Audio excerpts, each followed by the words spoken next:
Right so यार आज की इस वीडियो में हम लोग बात करते हैं एक्सप्रेस जेएस सीरीज को कंटिन्यू करते हुए टेम्पलेट इंजन्स के बारे में। काफ़ी इंपॉर्टेंट कंसेप्ट है, तो समझते हैं कि टेम्पलेट इंजन्स क्या होता है, क्यों यूज़ करना चाहिए और किस तरीके से इसको प्रैक्टिकली समझ सकते हैं। बात करेंगे इसके बारे में। तो आप लोग यहाँ पे देख ही सकते हो, मैंने यहाँ पे एक्सप्रेस जेएस की ऑफिशियल वेबसाइट ओपन कर रखी है, जिसके अंदर मैंने ये पेज ओपन कर रखा है टेम्पलेट इंजन वाला। तो आप लोग यहाँ पे देख सकते हो, इन्होंने डेफिनेशन के अंदर क्लियर कर रखा है कि टेम्पलेट इंजन क्या होता है और क्या क्या होते हैं, किस तरीके से इसका यूज़ करते हैं। तो आप लोग यहाँ पे देखो, a template engine enables you to use static template files in your application at run time. The template engine replace variables in a template file with actual values and transform the template into an HTML file sent to the client. This approach makes it easier to design in an HTML page.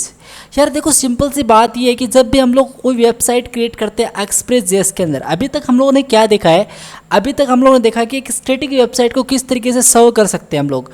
लेकिन अब हम लोग बात करेंगे किस तरीके से dynamic content को भी यहाँ पे सर्व करा जाएगा। तो वो जो डायनेमिक कंटेंट होता है वो हम लोग एक्सप्रेस जेएस के अंदर टेम्पलेट इंजन्स के थ्रू करते हैं। ठीक है, ये आपको नोट डाउन करके रखना है कहीं पे भी, या फिर आप लोग यहाँ पे अपने माइंड में भी इसको नोट डाउन करके रख ही सकते हो और रखना ही पड़ेगा, क्योंकि अगर आप लोग एक्सप्रेस जेएस सीख रहे हो तो यार डेफिनेटली आप लोग बैक एंड सीख रहे हो। ठीक है, तो आपको बैक एंड मतलब डायनेमिक कंटेंट अगर आपको ऐड करना है वेबसाइट में, या फिर डायनेमिक कोई भी कंटेंट ऐड करना है, तो आप लोग यहाँ पे क्या यूज़ करोगे, टेम्पलेट इंजन्स का यूज़ करोगे एक्सप्रेस जेएस के अंदर। ठीक है, बढ़िया। अब यार आप लोगों ने नाम सुना होगा, यहाँ पे देखो PUG, Pug, Mustache, EJS, Express application generator use Jade as its default but it also support several others. अब देखो यार, मैं चाहता हूँ कि ये जो पेज है ना, ये जो पेज, इसको मैं आपको प्रोवाइड करा दूंगा डिस्क्रिप्शन के अंदर। इसको यार एक बार आप लोग इसको पढ़ना यार, इंपॉर्टेंट है ये चीज़, आपको और भी इसमें काफ़ी चीज़ें क्लियर होंगी। अब बात ये करते हैं किस तरीके से इसका यूज़ करा जाना है। तो मैं सबसे पहले करूँगा क्या, मैं यहाँ पे आपको हैंडल बार्स का यूज़ करके बताऊँगा, क्योंकि वो भी आपका एक टेम्पलेट इंजन होता है जो यार बिगिनर्स के लिए ठीक रहेगा, आपको अच्छे से समझ में आएगा। हम लोग ये चीज़ भी बात करेंगे, पग किस तरीके से यूज़ करना होता है, मस्टैक किस तरीके से यूज़ करना होता है, EJS किस तरीके से यूज़ करना होता है, लेकिन उनका एक अलग सेपरेट वीडियो होगा। आज हम लोग स्टार्टिंग करते हैं हैंडल बार से। ठीक है, तो मैं आपको यहाँ पे VS कोड के अंदर लेके चलता हूँ, आप लोग यहाँ पे देख ही सकते हो। पहले तो मैं यार यहाँ पे थीम चूज़ करूँगा यार, अच्छी थीम, यहाँ पे मुझे काफ़ी दिन वो है इसको। ठीक है, मैं यहाँ पे टीचर थीम डार्क पे चलता हूँ, ये मैंने अभी इंस्टॉल करी है, मुझे काफ़ी पसंद है थीम। ठीक है, बढ़िया। तो यार आप लोग यहाँ पे देख सकते हो मेरे सामने एक्सप्रेस जेएस ट्यूटोरियल जो बिल्कुल फ्रेशली, इसमें कुछ यहाँ पे रखा नहीं गया है। मैं सबसे पहले यहाँ पे लिखूँगा npm, ओके npm और init। मुझे बोल रहा है पैकेज का नेम क्या है, यार मैं यही रखना चाहता हूँ। मुझे वर्जन 1.0.0 दिखाई दे रहा है। डिस्क्रिप्शन यार मुझे डालना चाहिए था, कोई बड़ी बात नहीं है, मैंने नहीं डाला। एंट्री पॉइंट ये index.js रहेगा। टेस्ट कमांड कुछ नहीं है। गिट रिपोजिटरी चलो रहने दो, कीवर्ड स्किप करो। ऑथर नेम यार मैं अंकित डाल देता हूँ यहाँ पे इस तरीके से, और लाइसेंस मैं ओके कर देता हूँ, मैंने कुछ डाला ही नहीं है इसके अंदर, और मैं इसको ओके कर देता हूँ। आप यहाँ पे देख सकते हो पैकेज.js नाम से फाइल बन चुकी है। और ये क्या है, ये क्या है ये पता है आपको, मुझे पता है यार, आपको पता है क्या है। और इसी के साथ साथ मैं करूँगा क्या, इसी के साथ साथ मैं यहाँ पे npm इंस्टॉल एक्सप्रेस लिखूँगा। ये कम्प्लीटली इंस्टॉल हो चुकी है, आप लोग यहाँ पे देख ही सकते हो। और यहाँ पे नोड मॉड्यूल्स करके एक फोल्डर बन चुका है, जो काफ़ी बड़ा प्रोजेक्ट्स है, काफ़ी बड़ा फोल्डर है। और एक पैकेज लॉग जैसे नाम से यहाँ पे फाइल बन चुकी है। बढ़िया यार, ये पता है मुझे, मैंने आपको काफ़ी चीज़ें बताई हैं और स्टार्टिंग में बहुत ज़्यादा डिस्कस करा है हमने इसके बारे में।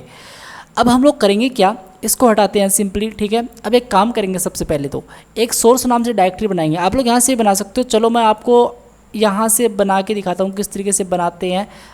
इसको इस तरीके से बंद करता हूँ। आपको यहाँ पे लिखना सिंपल मैक डायरेक्टरी, आपको यहाँ पे लिखना make directory, okay make directory source. तो एक सोर्स नाम से यहाँ पे डायरेक्टरी बन जाएगी, और इसी के साथ साथ एक डायरेक्टरी और बनाएंगे पब्लिक नाम से। ठीक है, तो एक पब्लिक नाम से भी यहाँ पे डायरेक्टरी बन जाएगी, आप लोग यहाँ पे देख ही सकते हो।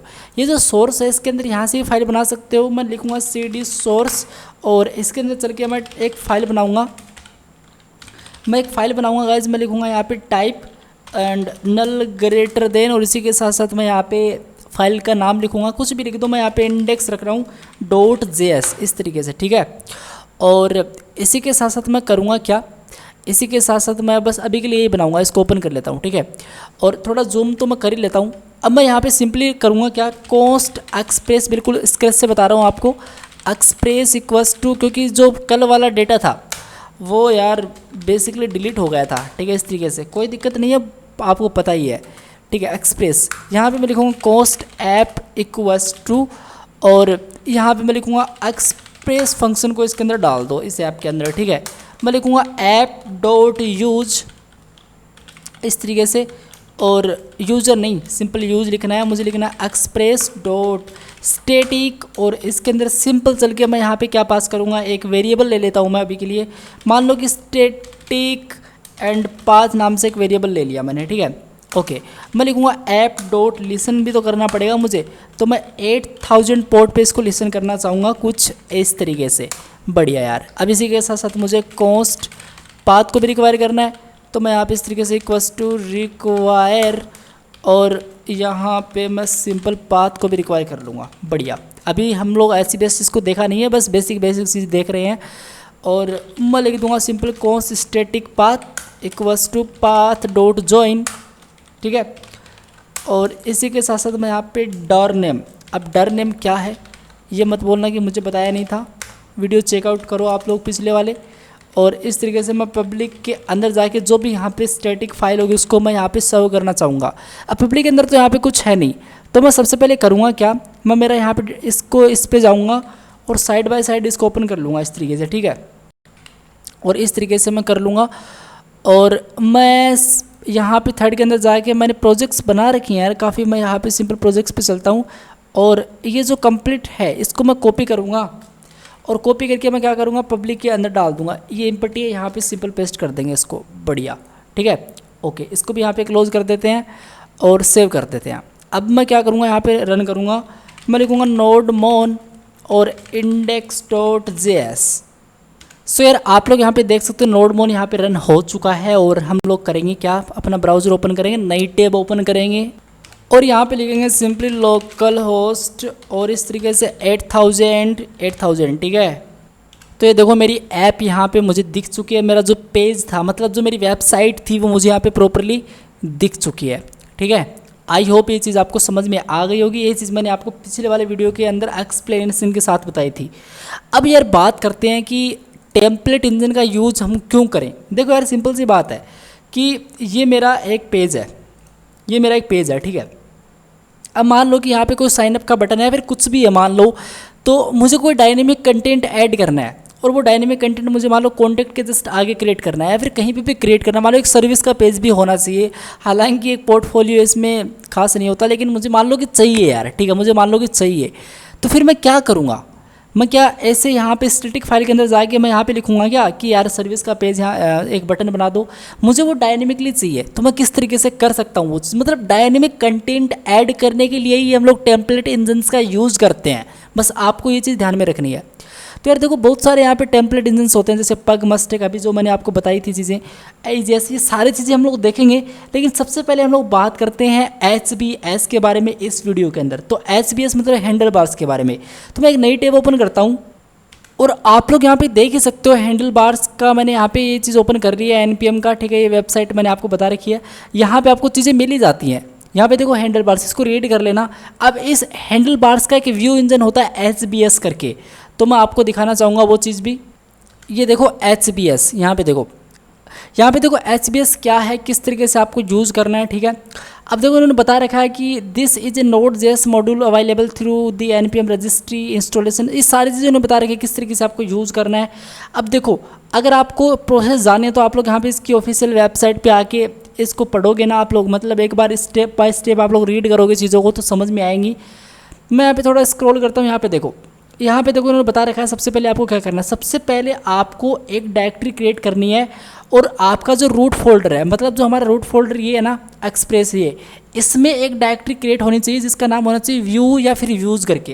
तो मैं यहाँ पे इस तरीके से व्यूज़ नाम से एक डायरेक्टरी बना देता हूँ, और डायरेक्टरी बनानी थी मुझे, सॉरी यहाँ पे मुझे डायरेक्टरी बनानी थी, और इसको मैं इस तरीके से करके यहाँ पे एक डायरेक्टरी बनाऊँगा व्यूज़ करके। इस तरीके से देखो व्यूज़ नाम से एक डायरेक्टरी बना दी और इसके अंदर बेसिकली हम लोग करेंगे क्या, एक फाइल बनाएंगे। तो मैं यहाँ पे लिखूँगा सिंपल index.hbs यूज करना है ना मुझे, HBS इस तरीके से। तो यहाँ पे देखो इसका जो इसका जो आइकन है वो भी यहाँ पे मेरे सामने दिखाई दे चुका है HBS का, आप लोग यहाँ पे देख ही सकते हो। और ये जो टेम्पलेट इंजन्स होते हैं बेसिकली एक HTML की तरह ही आपको समझना है, ये HTML ही होती हैं, लेकिन HTML के अंदर थोड़ी और पावर हम लोग डाल दें तो उसको आप लोग यहाँ पे बोल सकते हो टेम्पलेट इंजन्स। जैसे अभी मैं आपको यहाँ पे क्लियर करता हूँ, जैसे HBS की मैंने यहाँ पे फाइल बनाई है, जैसे मैं यहाँ पे HTML का टेम्पलेट यहाँ पे डालना चाहूँ तो ये देखो HTML का यहाँ पे टेम्पलेट आ चुका है। लेकिन गाइज आप लोग HBS को यूज नहीं कर सकते, क्योंकि आपको मैं यहाँ पे पैकेज डॉट जेसन के अंदर दिखाऊं तो देखो डिपेंडेंसीज के अंदर मैंने अभी HBS को इंस्टॉल करा ही नहीं है। तो यहाँ पे सबसे पहले आपको इसको यूज़ करने के लिए इसको इंस्टॉल तो करना पड़ेगा ना। तो आप लोग सबसे पहले यहाँ पे इस कमांड को कंप्लीट कॉपी कर लो, या फिर खुद से भी मैनुअल आप लोग लिख सकते हो। मैंने सिंपल कॉपी किया और मैं सिंपली करूँगा क्या, टर्मिनल के अंदर आऊँगा, यहाँ पर टर्मिनल को एग्जिट करूँगा इस तरीके से और CLS करूँगा मैं, CD सोर्स डॉट इस तरीके से बाहर जाऊंगा इसके और सब कुछ क्लीन करके मैं यहाँ पे सिंपली इसको पेस्ट कर दूंगा। ओके सो यार आप लोग यहाँ पे देख ही सकते हो, जैसे मेरा इंस्टॉल कम्प्लीटली हुआ सक्सेसफुली तो मेरे सामने यहाँ पे HBS का वर्जन मिल रहा है 4.2.0, ठीक है ना। तो आप लोग जैसे ऐसा करोगे ना तो आपको यहाँ पे डिपेंडेंसीज के अंदर ये जो पैकेज वाली फाइल है इसके अंदर आपको चीज़ें मिल जाएंगी, आप लोग चेकआउट करना। अब आप लोग यहाँ पे HBS का यूज़ कर सकते हो। तो देखो यार सिंपल सी बात है, अब आप इसको यूज़ करना है तो आप लोग क्या करोगे, इन्होंने बता रखा है यहाँ पे, देखो इन्होंने बता रखा है किस तरीके से यूज़ करना है। यहाँ पे थोड़ा पढ़ोगे ना आप लोग चीज़ें क्लियर होंगी इससे।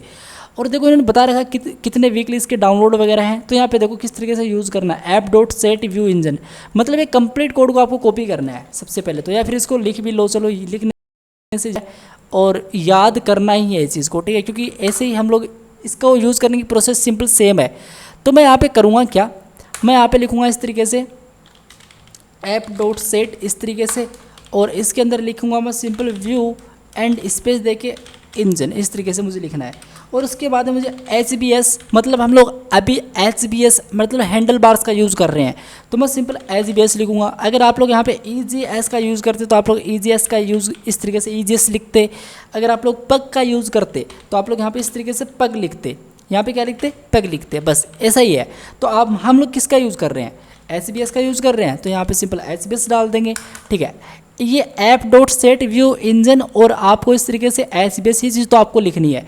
उसके बाद में आपको करना क्या है, आपको सिंपल कुछ नहीं करना है, ये जो अभी व्यू के अंदर, ये व्यूज़ के अंदर ये जो index.hbs है ना, सिंपल हम लोग क्या करते थे पहले, हम लोग यहाँ पे लिखते थे app.get, यही तो करते थे। इसके अंदर हम लोग सिंपल इस तरीके से क्या पास करते थे, हम लोग इस तरीके से रूट पास करते थे। इसके अंदर एक हमारा सिंपल कॉल बैक होता था, है ना, यही तो होता था। और इसके अंदर हम लोग यहाँ पे रिक्वेस्ट एंड रिस्पॉन्स ऐड करते थे, रिक्वेस्ट एंड रिस्पॉन्स। अब यहाँ पे हम लोग रिस्पॉन्स डॉट सेंड करते थे, यहाँ पे हम लोग क्या करते थे, सेंड नोट सेट सेंड करते थे। लेकिन सेंड नहीं करेंगे इस बार हम लोग करेंगे रेंडर, यहाँ पे हमको रेंडर का यूज करना है। अब यार रेंडर आप लोग यूज़ करोगे और इसके अंदर आपको सिंपल इस व्यूज़ के अंदर जो भी आपने यहाँ पे अपनी फाइल बनाई है HBS कुछ लिखने की ज़रूरी नहीं है, आप लोग सिंपल इसका नाम डाल दो। जैसे इंडेक्स है तो मैं इसका नाम यहाँ पे इस तरीके से इंडेक्स पास कर देता हूँ, सिंपल सेव कर दूँगा, ठीक है। और ये जो स्टैटिक पाथ वगैरह इसको मैं यहाँ कमेंट कर देता हूँ क्योंकि इसकी अभी नीड नहीं है हमको। तो इसके अंदर अभी HBS के अंदर मैंने कुछ डाला नहीं है, मैं यहाँ पे H1 के अंदर पास कर देता हूँ। जैसे मान लो हेलो एक्सप्रेस JS, इस तरीके से मैंने सिंपल डाल दिया तो मुझे दिखना चाहिए हेलो एक्सप्रेस JS इस तरीके से, ठीक है। सेव करता हूँ मैं और यहाँ पे मैं सिंपल सेव करता हूँ इसको।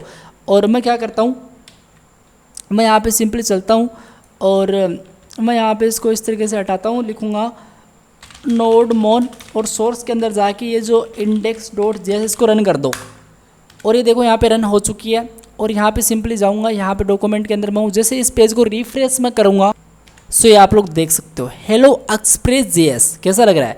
ये हेलो एक्सप्रेस JS कहाँ से आ रहा है, ये हेलो एक्सप्रेस JS आ रहा है आपके index.hbs से, ठीक है ना, ये आ रहा है index.hbs से। अब आप लोग मुझे बताओगे कि यार ये तो सिंपल एक HTML ही हुई, इससे फिर क्या फ़ायदा है। इससे बहुत बड़ा फ़ायदा है गाइस, मैं आपको बताता हूँ। देखो मान लो कि सपोज दैट यहाँ पे मुझे मान लो कि इस तरीके से आपको मान लो डायनेमिक कंटेंट ऐड करना है तो आप लोग डायनेमिक कंटेंट ऐड करने के लिए मैं आपको बताऊँ तो इस पब्लिक के अंदर देखो index.html, इसका जो कंप्लीट कोड है इसको कंट्रोल से ही करता हूँ मैं, और मैं क्या करता हूँ इस index.html के अंदर को हटा के सिंपल इसको यहाँ पे पेस्ट कर देता हूँ। ठीक है, इस तरीके से मैंने सिंपल पेस्ट कर दिया, और ये जो HTML वाली फाइल है इसको डिलीट कर देता हूँ मैं। ठीक है, इस तरीके से मैं सेव करूँगा, और जैसे मैं इस index.js को सेव करूँगा, यहाँ पे देखो ये रन होगा, और यहाँ पे जाऊँगा, इस पेज को मैं जैसे रिफ्रेश करूँगा ना, सो यार आप लोग देख सकते हो मेरा पेज यहाँ पे प्रॉपरली दिखाई दे चुका है। ठीक है, अब मान लो कि यहाँ पे मुझे कोई डायनेमिक कंटेंट ऐड करना है, कुछ भी डायनेमिक कंटेंट हो चुका है, मान लो कि मेरा नाम मुझे ऐड करना है इस कॉन्टैक्ट के आगे। ठीक है,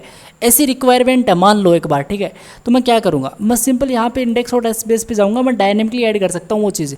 मान लो यहाँ पे ये कॉन्टैक्ट है, यहाँ पे सिंपल इस बटन के अंदर एक बटन इस तरीके से और कुछ इस तरीके से मैं डबल करली ब्रैकेट्स में ऐड कर दूँगा इसके अंदर। ठीक है, और इसके अंदर इस तरीके से डाल के मान लो मुझे नेम ऐड करना है मेरा। ठीक है, तो मैंने इस तरीके से यहाँ पे नेम डाल, इतना करने से कुछ नहीं होगा। जैसे मैं इस पेज को रिफ्रेश करूँगा ना, तो यहाँ पे देखो मुझे कुछ नहीं दिखाई दे रहा है, लेकिन मैं सिंपल क्या कर सकता हूँ, यहाँ पे index.js पे सिंपल चल सकता हूँ, और यहाँ पे इस तरीके से कोमा लगा के कुछ इस तरीके से मैं यहाँ पे डाल सकता हूँ कि वो जो नेम था मैं यहाँ पे डाल सकता हूँ अंकित, कुछ इस तरीके से सिंपल ये चीज़ मैं यहाँ पे पास कर सकता हूँ ना, name and Ankit. Simple save करता हूँ, और यहाँ पे आके इस पेज को मैं यहाँ पे जैसे रिफ्रेश करता हूँ ना, तो आप लोग देखिएगा मेरे सामने क्या दिखाई देता है, ये आप लोग यहाँ पे देख सकते हो, अंकित यहाँ पे लिख के आ चुका है। ये कहाँ से आ रहा है, ये मैंने यहाँ पे सेट करा नेम इक्वल्स टू अंकित, लेकिन मैंने डायनेमिकली कहाँ पे ऐड करा है, यहाँ पे आप लोग देख सकते हो कुछ इस तरीके से। तो गाइज ये होता है आपका सिंपल सा टेम्पलेट इंजन, जहाँ पे हम लोग को डायनेमिक कंटेंट ऐड कर सकते हैं वेबसाइट के अंदर। मतलब सिंपल सा ये है कि अगर हमको डायनेमिक वेबसाइट क्रिएट करनी होती है एक्सप्रेस.js के अंदर, तब हम लोग टेम्पलेट इंजन का यूज करेंगे, और फ्यूचर के अंदर इसमें हम लोग ये जो पग है, ये जो हमारा EJS है, ये सारी चीज़ों पे हम लोग यहाँ पे एक अलग अलग वीडियो में देखेंगे कि ये चीज़ें क्या होती हैं, कितनी इंपॉर्टेंट है, और कौन सी चीज़ हमको यूज करनी चाहिए, वो सारा कुछ हम लोग देखेंगे इस सीरीज़ के अंदर।